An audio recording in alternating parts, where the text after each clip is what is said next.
Okay, so I can't exactly be bothered to dig through every single one of my comments and PMs at the moment, but I think someone brought up this topic. If you've played Yu-Gi-Oh! Or pretty much any trading card game for long enough, one of the first things you learn is that every successful deck needs a good engine, otherwise it's not going to be able to keep up with the competition.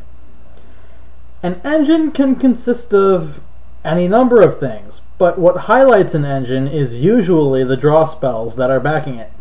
And I want to go over a few of those. The three most predominant ones, actually. I would talk about more, but I think the more underutilized draw spells would be better off in their own videos or something. So yeah, let's talk Allure of Darkness. This has been a front-runner among draw options ever since it was released, and understandably so. The dark attribute is by far the most common, and if you're running enough darks, you can and should be running Allure without a hitch. More inexperienced players often label Allure as a bad card because they feel they need all their monsters. Ugh. Okay, 1. You lose a lot of speed if you don't run Allure when possible.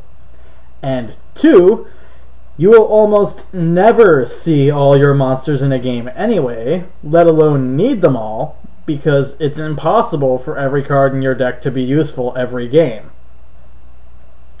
When you play Allure, you're going to remove a monster that is not optimal to advancing your position in the game compared to your other cards. Take my Tragic Junk and Debris deck, for example. If I draw my second copy of Cross Porter when I already have one in the graveyard, or in my hand, there's no problem removing it for Allure because I don't need it anymore. The same will usually apply if I'm holding duplicates of Tragodia or Junk Synchron. I can afford to remove Armageddon Knight if I've already got a Cross Porter in the graveyard. I can remove Sangan if I'm already holding a Tuner. My most desperate Allure plays will remove Dark Panther or Gores, but even then I don't regret making the move because it's better to get further into the deck so you further your own options in the future. If an Allure play causes me to lose, I was probably losing that game anyway, so no harm done. Alright, that's enough about Allure. Let's move on to Destiny Draw.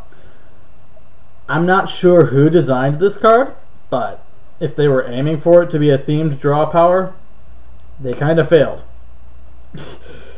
At least one of the best decks in every format since this card's release has used Destiny Heroes as an engine, due to this card being not picky enough about how it's used, considering that D heroes are Dark Warriors and thus easily splashed into just about anything without much trouble.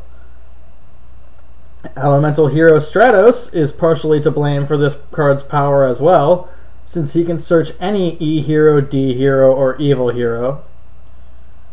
Oh well, what's done is done. Can't do much about that. You can abuse the ever-loving crap out of Destiny Draw, though. Do it! Well, provided your deck meshes with the engine. Not all decks do, but I digress, since there's one last draw spell that I want to talk about tonight. Solar Recharge.